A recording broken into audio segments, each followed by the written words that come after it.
You're listening to Feathers, a podcast of stories of women walking in faith. I hope these stories inspire you and encourage you to take flight in your own faith. I'm your host, Amy Bennett, and this is Season 7, Episode 14. Feathers is an outreach of Abiding Ministries. Find more encouragement at abidingministries.net.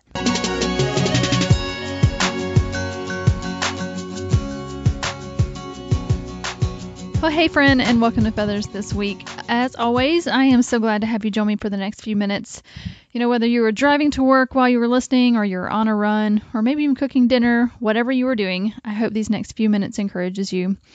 I'm so excited about my guest this week. Andi Andrew is with us. She's co-founder and co-pastor with her husband Paul of the multi-site church Liberty Church in New York City.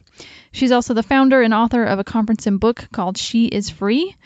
And she's on today to talk about the journey she has been on to find freedom and healing from common struggles we all face, like shame, fear, guilt, and anger. I think anyone listening will find something to identify with in this week, and really hope it helps you on your own journey of faith. So let's go ahead and get started. Here is my conversation with Andi Andrew. Andi, welcome to Feathers today. Hey, thank you for having me. Glad to be here. Yes, I'm so excited to talk to you today. How about we start off and you can introduce yourself, your family, and what keeps you busy these days? Yeah, sounds good. Well, my name is Andi Andrew, and I am married to a man named Paul Andrew, and he was born and raised in Australia. We met and married there, and we moved to New York City, now 7 years ago in 2010, and we have 4 children. 3 were born in Sydney, and 1 was born here in Brooklyn, and they range from 12 to 5. So my eldest is Zeke, he's 12. My second son is Jesse, and he's 10. And my daughter, my one and only daughter, is Finley.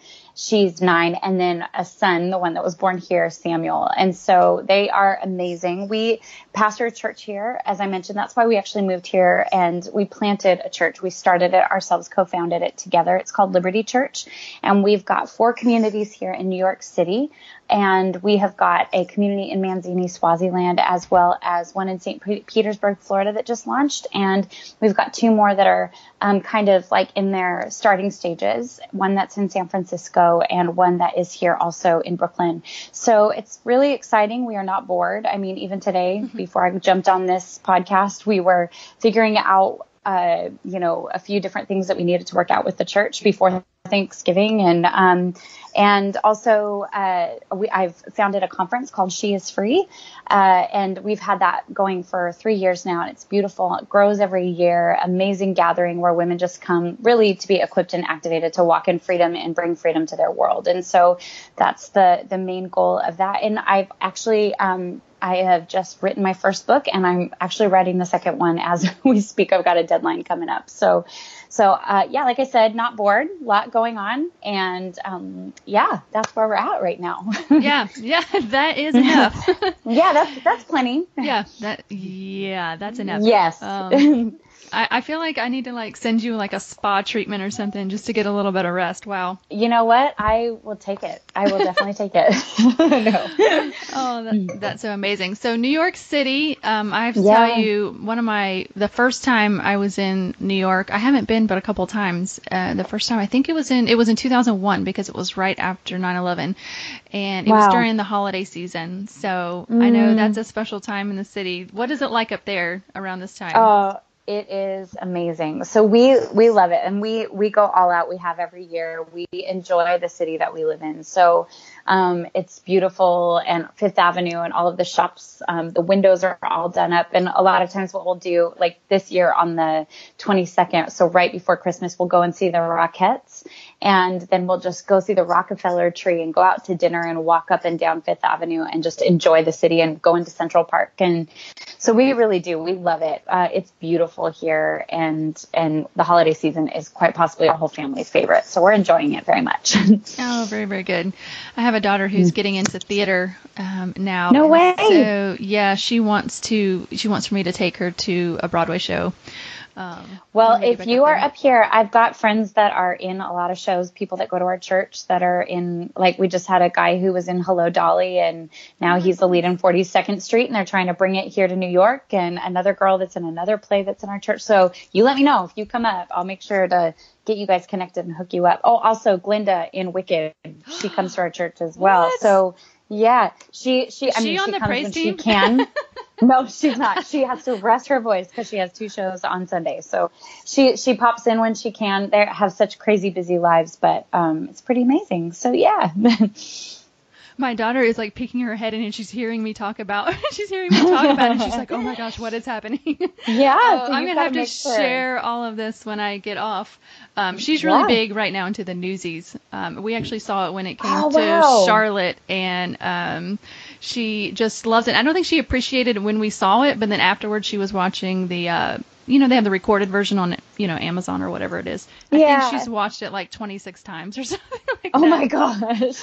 That's amazing. So yeah, well, if you guys come up here, you'll have to do a few shows and maybe we can see if we can get you connected into one of those fun ones or something. Amazing. So my oldest daughter this is my second daughter, but my oldest daughter turns 16 next year. And so we've always said maybe we'll do a trip to New York for her birthday. So maybe next year we will get up there. Good plan. Yes. Okay. Very good. Well, I do want to spend some time talking about this new book because I think it's absolutely incredible. It's called She is Free, Learning the Truth About the Lies That Hold You Captive. And I read the whole book in just a couple days. It was so good. Wow. That is impressive. Well, I'm a fast reader, which is a really good thing having a podcast so I can read a lot of books. Yes, it is. But no, this one is so good. And I think that I loved it so much because I saw so much of my journey in that I think that in the last few years, God has really taken me on a very similar kind of journey of freedom. And wow. So many I noticed that with some of your podcasts and just the different things that I was listening to as well. I'm like, I think we're soul sisters. We got some. Absolutely. Some of your just experiences are just so similar to mine. And I think it's amazing to me how, 2 women living, sometimes even across the world can have such similar experiences with God. It just really, for me, solidifies my faith and say, yeah, that really was real because somebody else that I know experienced the same thing with the same God and he does the same thing. So yeah. Anyway, so you are talking all about freedom and how, we have lies that we believe that hold us captive and really how that can come out as unforgiveness and fear, anger, shame, control, isolation. You kind of walk through all of these things. So, I'm going to quit talking here in a second to do my introduction and I'll let you kind of talk. But, I love it. Yeah, so I want to start at the very beginning of the book, at the dedication, because you say the moment your daughter was born, it was a catalyst for this change. So I would love for you to kind of describe what was life leading up to, up to that, and then it sounds like that was really your turning point to where you really began experiencing this freedom and kind of what that looked like for you. Yeah, it really was. So for me, when I grew up in, a very controlling environment and, almost, in a way, like, the church, quote unquote, that we grew up in was be likened to a cult, a very controlling space. And so for me, from the time I was little, it's like I had this knowledge of God, but what I saw explained as God was very painful. And then, abuse, all of these different things. And then, I go away to college. And at 19 years old, and I come back, and my parents have started going to this new church, and I walk in, and it was the first time I experienced the presence of God, and I was like, this is what I've been looking for. And I was madly in love, fell in love with Jesus. And from that moment at 19, I said, this is all I want to do is build a house of God. I didn't even know what that meant. It wasn't like I was going after being a pastor or anything like that. I just knew I had fallen in love and wanted to build a house of God. So fast forward, that's what I start doing. I fall in love. I start building. I put my hand to something. And then I moved to Australia and I meet my husband. We get married. We're in ministry together. I have 3 kids under the age of 3.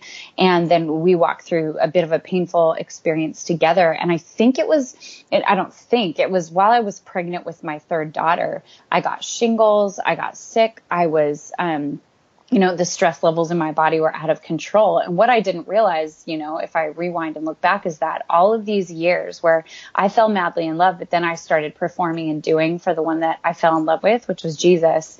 And you don't know that because you're just like, I just want to do something. And your motives are pure. But then when it starts compiling over years and then you have 3 children so close together and you're stressed out and maxed out. I don't know if you've ever heard, the saying where people say when you get married, you realize how selfish you are, but then when you have children, you realize how angry you are. Have you ever heard that? Like, yes. It makes me laugh, but I'm like, oh my gosh, it's so true. And so, you deal with different layers and levels of things. And so I think once my daughter was born, it was interesting. Even her birth, it was so peaceful. They put her on my chest and she didn't even cry. She just like pierced her eyes through me. And there was this peace. And I was like, it's all about to change. I didn't go back to work. I stopped working at church. But I also had a breakdown. So, in the middle of that was like when I pulled the plug was well and truly pulled. And it was in this moment, like where my daughter, she wasn't that old. My mom had been with me for a month and left and went back to the States. And I just remember my husband was at work and I'm laying in bed. My boys were still asleep, but my daughter woke me up. And the sound of her cry, like, just made my skin crawl. And then I was mad at myself. So this self-hatred comes in and, all of these different things. And I just remember in that moment, I fell to the ground sobbing, and I was, that guttural cry where it finally hit, we can shield our pain with a lot of different things. Like this is, a lot of what the book is about with anger and control and all of these different things. But when you actually go there and feel the pain in the presence of God is when things can start to change. And I remember rolling out of bed because I just didn't have anything to give to my daughter. She was hungry. I needed to feed her, but I had nothing emotionally to give to her or my kids. And I fell on the ground, and it was this moment where it was almost like I went back in time to that moment I first fell in love. The joy of my salvation was restored in a moment, but I saw in the presence of God where things would change. I fell on the ground and was sobbing, going, I don't have anyone but you. Like that was a bad thing, because I felt so alone. And I said it over and over again until God said, that's right. I am. Like the I am. He said, I am all that you have. And in that moment, it was this moment of the tangible presence of God coming around me. It was like the Holy Spirit was this big blanket wrapped around me, and Jesus was next to me on his knees, sobbing with me. And Father God was there covering me in his wings. And I see that that's one of your favorite scriptures too. Mm-hmm, yes. But it's like that visual is what I saw in my mind's eyes, where God was with me, and I felt his presence, and I knew it was going to those hard spaces and places where, everything would change. And when it's my daughter, going back to that question, is that something about her coming onto the earth, it was a catalyst for change for multiple reasons. Number one was, I didn't have the capacity to give what my kids needed. And so I said, God, I have no margin here. I need you to change who I am, because what they're going to get is the brunt of an angry, hostile mother who wants to love her children, but because she's in pain, she gives pain. And so there was that side of things and she was she was an easy, kind, sweet baby. She is still one of the kindest people on this planet. I'm like, you're a miracle for, what she was birthed into, where I was just not doing well. And her coming into my world also pushed all the buttons of the things that I didn't deal with from my childhood up until that moment. It was like, if I kept compounding this, my kids, all of them, but her in particular, when she came onto the earth, really pushed a button as a catalyst for change to go, I can't live like this anymore. And if I do, I'm going to break my relationship with my children, with my husband. I'm going to be the biggest faker and performer Christian there ever was. And then, come back home and scream at my family. And so I was like, this is not who I want to be.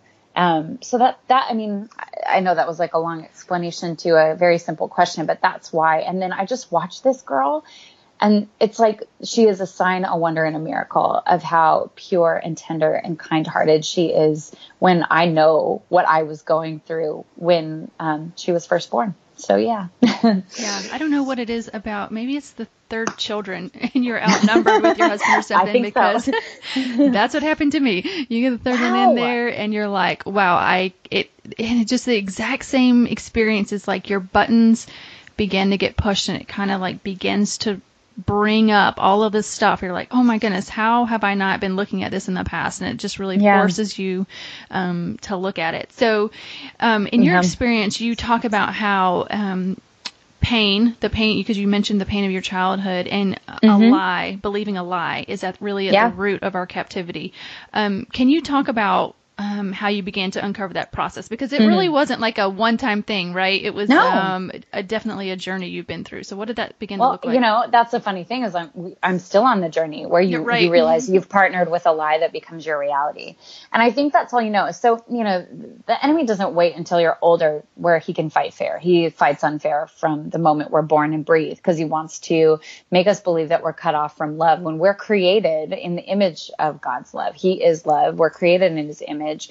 Neither height nor depth nor anything can separate us from the love of God. Now, obviously, we need to turn to that love, give our lives to him, follow Jesus. But what I realized was when I was young and I was abused, molested when I was 3 and 4 years old by someone I should have trusted, that's when a lie comes in.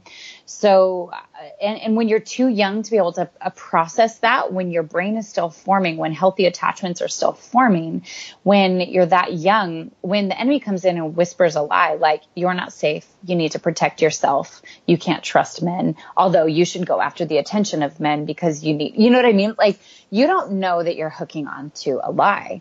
And so it takes you sometimes to go back to move forward. And so then what I realized is the root of a lot of my self-protection started there. And then it just compounded when I would go into unsafe places and spaces.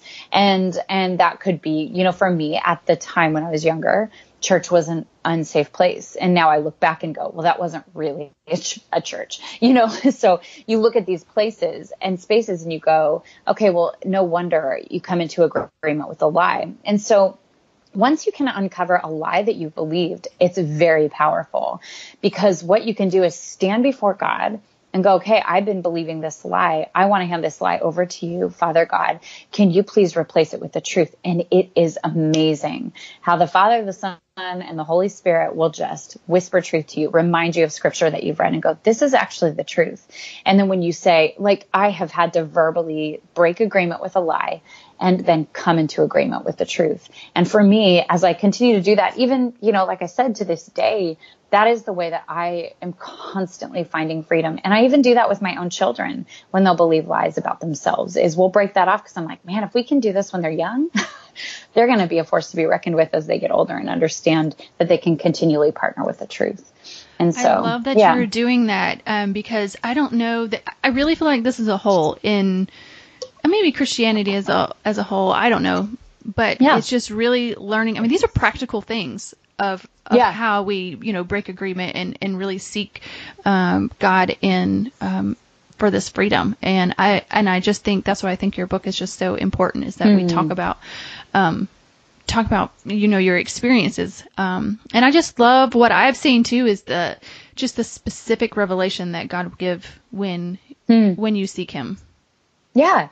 And I think that's the thing that I realized, because I travel a little bit too and speak, and then even just people in our own church, or just as you do life with people, you just realize, you're like, man, it makes me so mad at the enemy, because he, like I said, he doesn't fight fair, and it becomes this pair of glasses that people wear through which they view the world, and they believe that it's truth or it's just the way the world is. And I'm like, no, like when Jesus said how to pray, your kingdom come, your will be done here on earth as it is in heaven, we have to partner with him and go, what is your will here? Because I am believing a lie. And so I think I've been devastated as I travel or I sit with people and I go, oh my gosh, like you've just believed a lie your whole life, and you can break agreement with that and be untangled from it and sit in the presence of God and allow him to whisper and speak truth to you so that it can resound and change the way that you view life and the world and yourself. And so it's constant, but it is worth it. Mm-hmm, absolutely. Yeah. One of the things that you talk about, and I want to talk about specifically fear, is because I think that's, as we think about this podcast, and one of the things I think that really holds people back from really walking into what, God assignments they have. You have this quote, and I think I even shared it on Instagram as I was reading the book. It says, "What you dwell on, what you dwell on is what you dwell in." I believe that's the way it goes. I mean, it's so good, and you talk about how fear is like a cage. So talk about how people can get free from that cage. Yeah, I think for me, I love that you picked out that quote, because once again, that comes back to Psalm 91 again, right. And I realized dwelling when I dwell under the shelter and the shadow of his wings, those promises are ridiculous. Like, they're amazing. What he says, if you dwell here and you dwell on and in me, I will transform everything. I will protect you. I will satisfy you. I will give you long life. All of these different things. And I think for me, what I realized is when you've got to catch yourself doing it quickly. So even as I was getting ready this morning and washing my hair, I realized I was going down this negative spiral about something, and it was fear-based. And I out loud went, "What are you doing?" And I stopped myself because I realized if you attach to fear, it builds. It builds and it becomes a forest. It becomes a way of thinking. It becomes a belief system. And so for me, I realized when I dwell on something like that, it becomes the cage that I dwell in. It becomes the shelter that I'm choosing, which is fear, instead of truth and faith and reality, which is found in God and in his presence. And so I think the thing is we live in such an overly connected society now. To slow down and stop and be present in God's presence it's so difficult now, because our brains are being rewired to constantly click refresh. You know what I mean? To look at something else when God's going, put that all away, stop, be in my presence, dwell in and on me, and I will become your shelter. And so it all depends. Once again, this is the crazy thing about our free will and choice, is that we can choose to spiral down negative thinking, fear, and it becomes a cage for us, or we can choose to partner with God and sit in his presence and let him unravel lies that we have been believing. So I hope I explained that all right.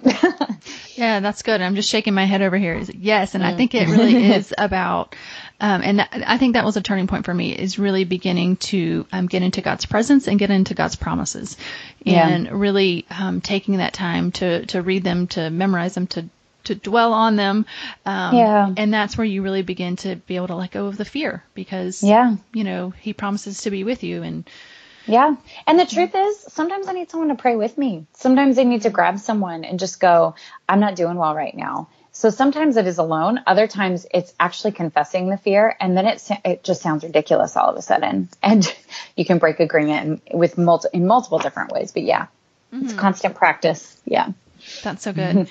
We'll go ahead and touch on that, since you mentioned that about community and being with people. And so actually isolation is something that you struggled with, where you actually picked the pain of being alone over the pain of potentially losing somebody. Can you talk through that? Absolutely. I think that once again, that's another thing that we adapt to over time. Because I look back and I go to who I was as a little girl, before I was aware of pain or those things in my life. And I'm like, I'm a natural extrovert. I love being around people. Who does love my introvert time? Like, I do love to be alone and refresh and all of that. But what I realized is once, and it was while I was writing this too, I had just been through a series of betrayals, and a lot of pain with people that I had let into my world. I let very close, and it was just one after one after one after one. And what's so interesting is I've reconciled with all of those people, which is kind of crazy. That would be God. But there was just a lot of pain in that. And so what I started to do is I realized that I was isolating myself from people, self-protecting.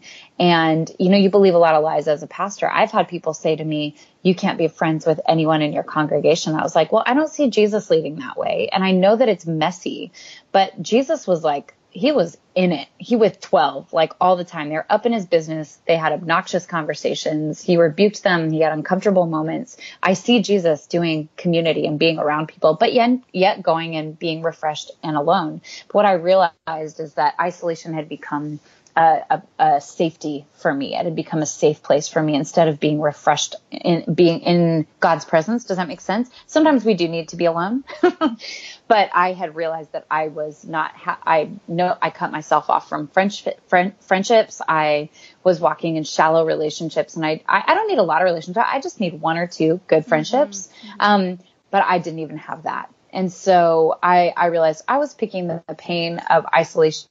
And look, I got 4 kids and a husband. And so, you can go, I don't need friends for a lot of different reasons. But I realized, you know what? No, I do. I need 1 or 2 good friends, and I am willing to step into relationship and get healing. But I had to walk through a massive healing process. That was probably one of the hardest things I had walked through, was back to back to back.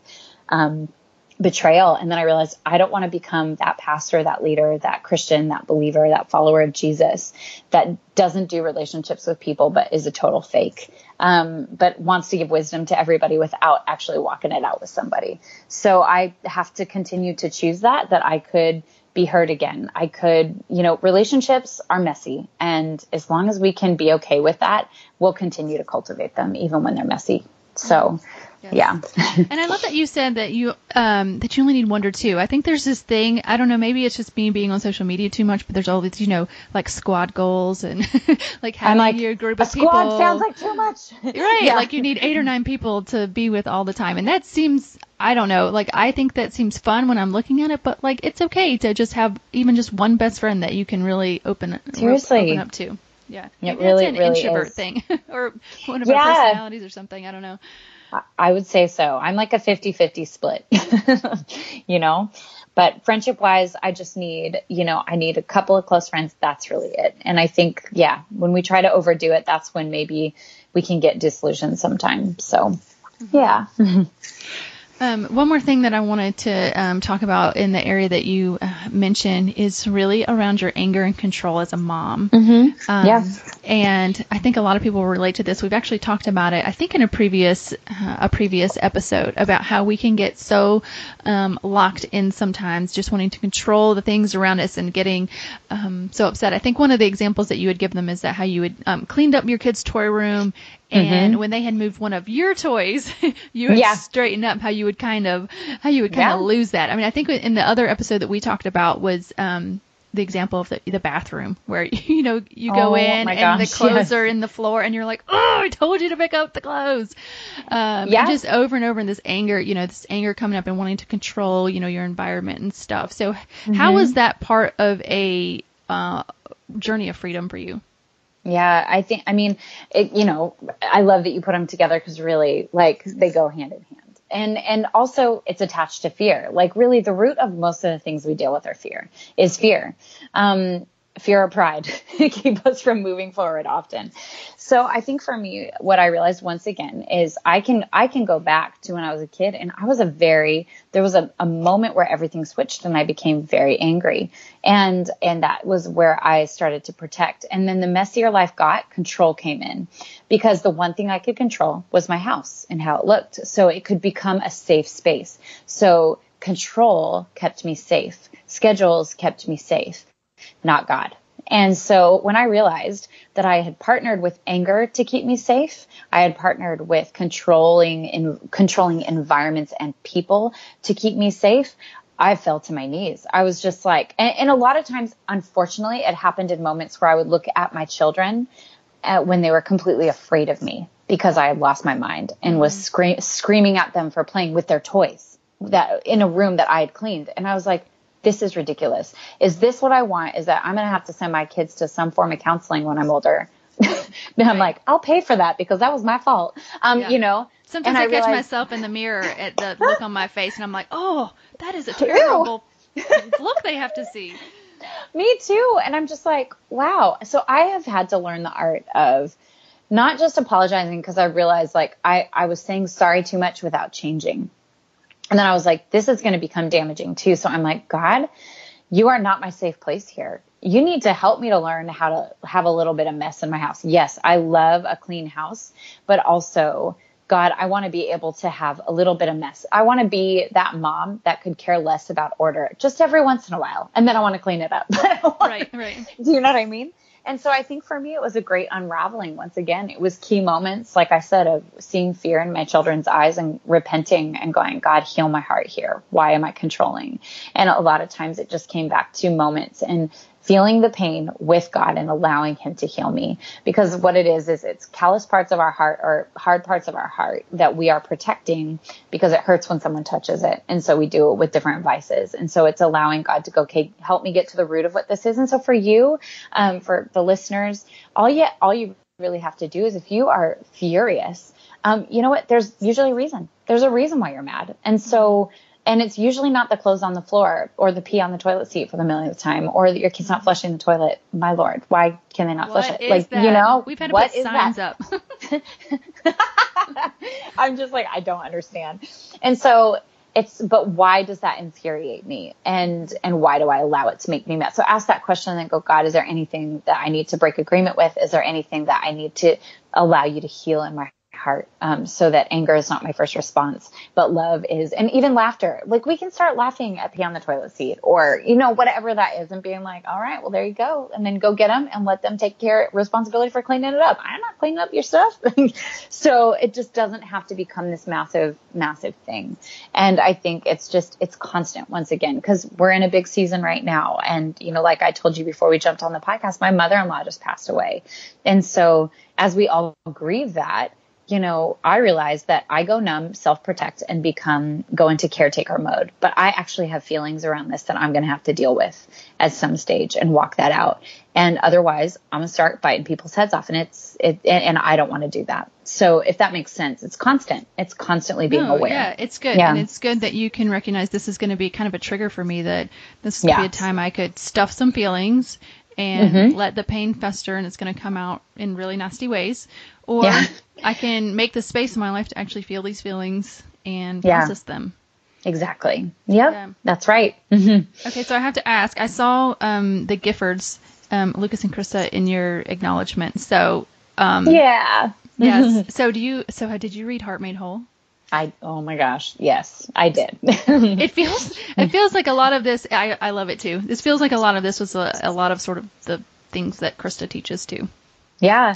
Well, I think that's what's interesting is like she came into my world while I was writing this too. And it's so funny because before we had met, I was like, oh, this is why I resound with your teaching, is because,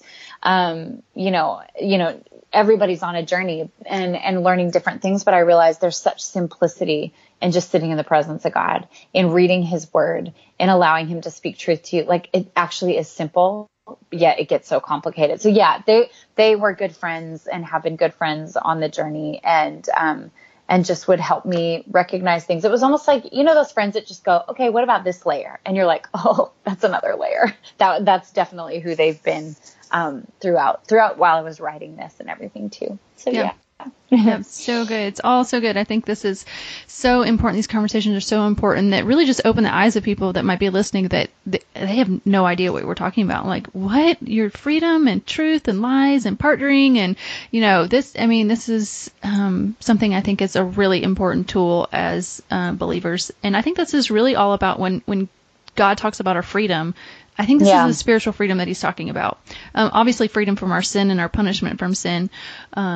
But also this abundant life that he has for us. I think this is part of it. Yeah, I agree. It's practice for, like, if you think about the eternal world after this is all said and done down here, is I feel like becoming more like him down here is understanding more of who we are. And we'll stand in his presence one day and be like, oh, like this, our inheritance, he wants us to walk in that here while we're on earth too, not just after we breathe our last. And so he came for the full package. And so it's a fight sometimes, but it's, once again, it is definitely worth it. Yes. So, yeah. Well, thank you so much for sharing today. I'm excited to get this in people's hands. Where can people connect with you if they want to check out your conference, the book, all of that? Where can they connect? Absolutely. Yeah. So I have got a website. It's andiandrew.com, and that's Andi spelled with an I and no S on the end of Andrew. So andiandrew.com. And so you can connect with me there. There's a link to get the book there. I mean, obviously you can get it on Amazon, Barnes & Noble, christianbook.com, Baker Books, who are my publishers. So you can get it there. And I would love for you to share how it's changed you or what it's done for you. I'm constantly blown away. I'm looking at doing a study to go with it, just an online study as well. But and with the conference with She Is Free, you can go to sheisfree.com, and really that's what's so exciting. She Is Free really was birthed out of just the Holy Spirit saying to me, the freedom that you found in me, it's selfish to keep to yourself. We're free to set others free, so give it away. And so really what I love to do is just rally women to come together, and we create an environment where we really just allow God to move. And so it's not your average conference in the sense of we hold everything really loosely. It's very scheduled, but it's not scheduled all at the same time, if you know what I mean. So we just allow there to be a lot of time to go go there to bring transformation so that people can be equipped and activated to go out and do that in their own world as well. So that's sheisfree.com. And it's in New York? It is. And so, I mean, seriously, you can't go wrong. I'm gonna New say, York City. okay, so like I'm thinking here, like that might be our New York trip next fall. my I gosh. usually try to go to one conference a year, so maybe that's gonna be my conference next year. Oh, it's going to be so fun. And we're about to announce our speakers over the next couple of weeks. So what was pretty amazing is this year we had more people register for next year than we had registered a month out for this year. So we're already, filling up, and we haven't even announced who's coming. So I was like, oh, well, that's cool. Well, that's a good testimony to the conference. Yeah. So we're excited. Exciting. All right. Very good. Okay. Well, thanks again so much for being with me today, Andi. Yeah, I am so honored. Thank you so much for having me. It means the world that you would bring me on to speak with you. Absolutely. Well, I hope you enjoyed that conversation with Andi. I sure did. I hope, if nothing else, that it really just whet your appetite for her book.